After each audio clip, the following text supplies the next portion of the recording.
don't push it. You see what I'm saying? I understand completely. Please know that we're recording. Okay. So, like, I don't push it, you know?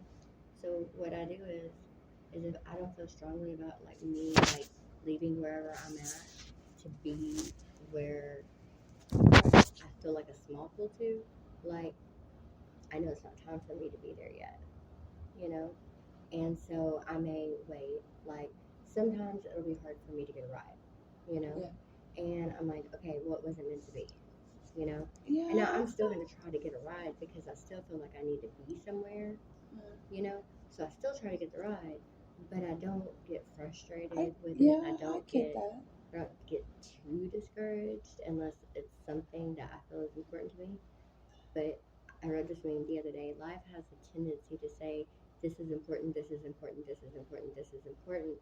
And it's up to us to stop and say, no, this is what's important. You know? Yeah.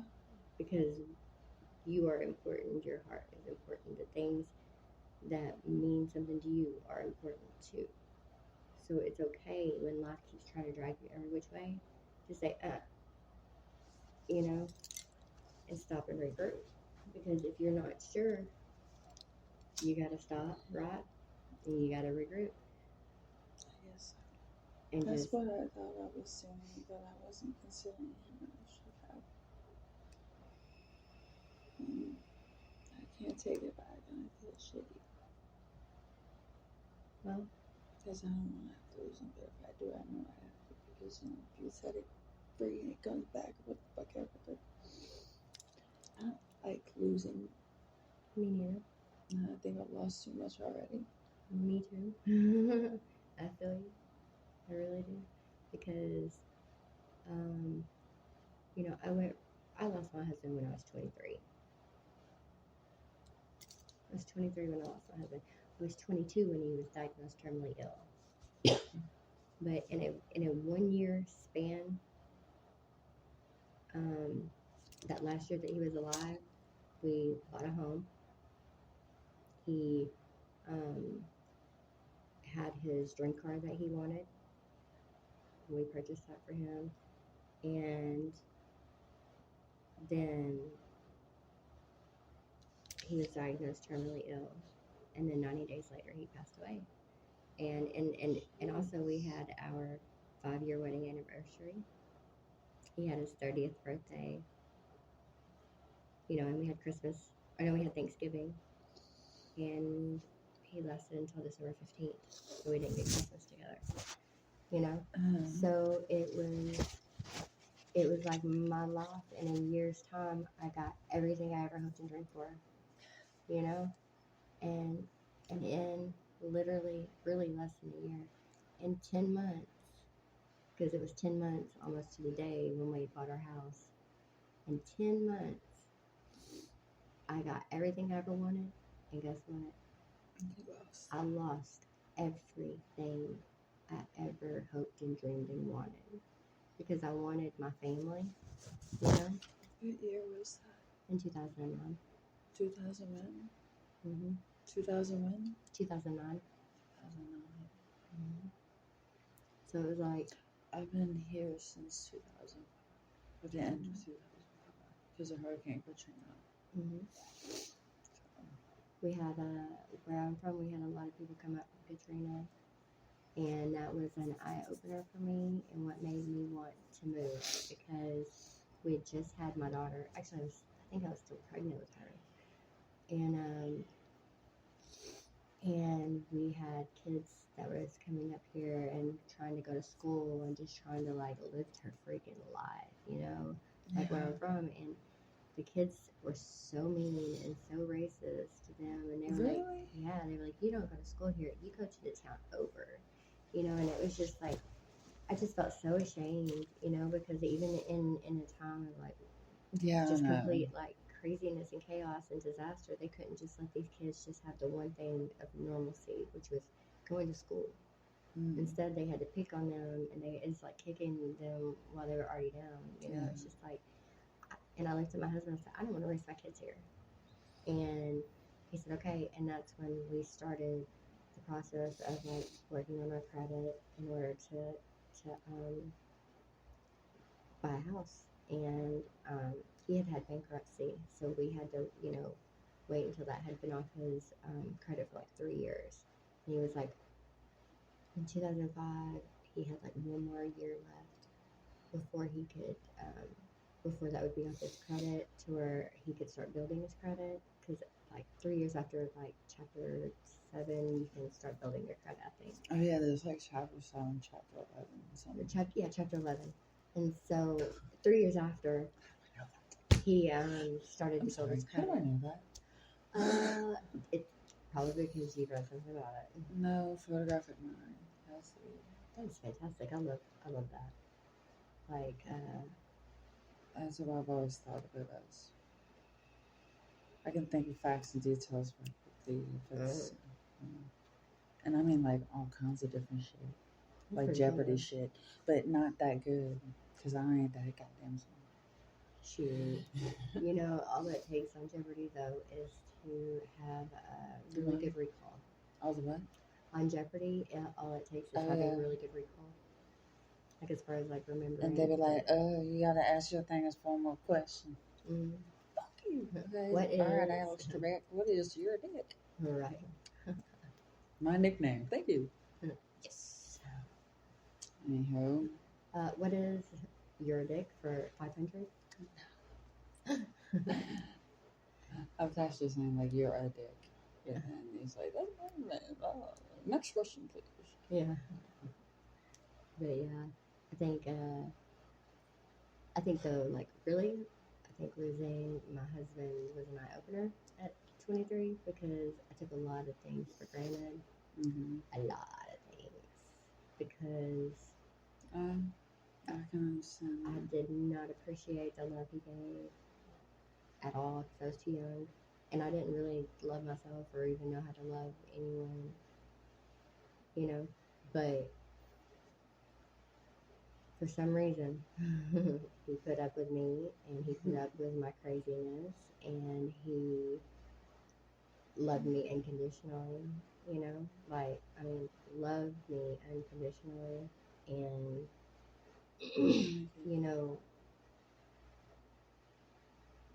I don't know that I'll ever want anything like that ever again. I might. Probably not. I might not. But I know that I can say and that. If you did, it could very well be bullshit. Mm-hmm. Because I thought I had hit the jackpot. Mm-hmm. But, sometimes, though. I questioned myself since I was a kid. Yeah, I do too. Me too. And I think a lot of that stems from like childhood trauma. I mean, yeah. My brother molested me while I was still in the crib. So it's like, and then I had a fucking during the Barbie was like disco dancing and slapped me in the face. Fuck Barbie. I know Barbie's a fucking cunt. Barbie's a fucking cunt. And Barbie's birthday is the day after mine, except a different year. Yeah, March 9th, 59, I think. Really? Your hair like actually looks like almost kind of like the blonde Barbie. Oh my god! I need hair color back. I can't have it. I mean, what you need to get, that purple or that purple shampoo. I used to fucking shave my Barbie's heads and dismember them, and my mom swore I was gonna be a serial killer.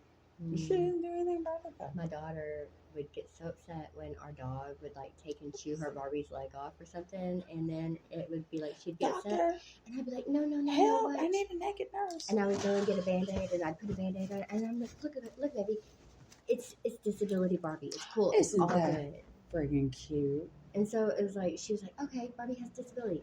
She's okay now. And I'm like, yeah. And so she was cool with that. She was like, this is disability Barbie, and she doesn't have a leg. She went to the doctor because the dog, he ate it. It was like a How old was she? She was like 2 and 3 years old. Oh, like she just cute. Dude, that's actually pretty good. I wish, but my daughter used to watch like infomercials and like the QVC channel.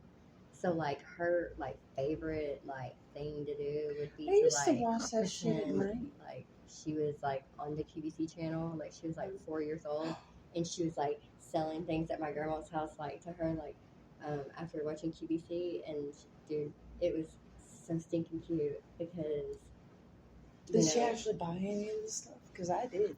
No, Like a dumbass. Because I was a kid and I wanted to didn't know. fucking know about it. She did talk The my COD grandmother into getting a few thing, things. you know, the cash on delivery. Remember they used to have I that. did talk my grandma into getting hooked on phonics. Back in my day. That's how old I am.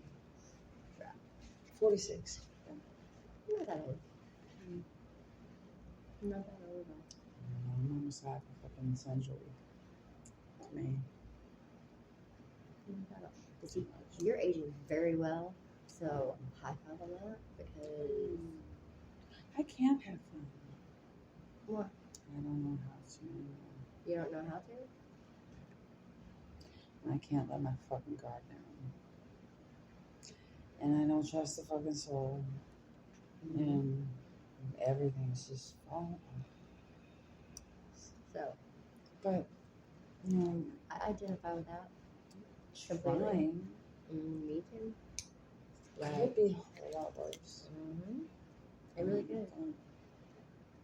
Really good, because I'm gonna say this one thing: when you cease to have the ability to let your guard down and let people in, then can you truly say that you're living?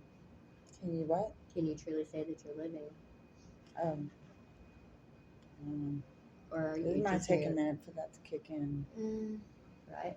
I mean, I get it. Because really the only proof that, so this is the way I look at it. You know, they say without struggle there is no progress. Yeah. Right? You have to have the experience. Right. So without pain, you know, you don't really know, or you can't really appreciate when you have something. Yeah, according to good, psychology, right? And so people learn most quickly and easily through pain. But do you know the first love that's, do you know the first thing that a child like feels? They feel love. Okay. That's the very first emotion that they ever really feel. Really? From somebody is love. That's cool. What So, if it's a broken kid though? I mean, but you gotta think, a kid doesn't become broken until. Yeah, that's the thing that I always kind of wondered about because of the autism.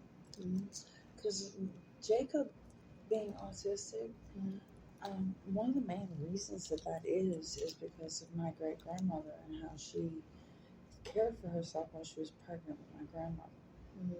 This was in the 1930s, and she drank and she didn't go to the doctor. She felt very guilty.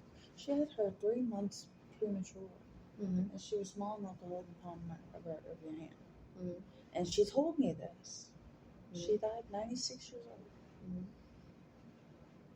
And my Grand Bishop, her bloodline is the only one that has it. So that guy, like fetal alcohol syndrome or something like that. I don't know. Okay. I think kids with autism, and I think kids that have. 1 second, please.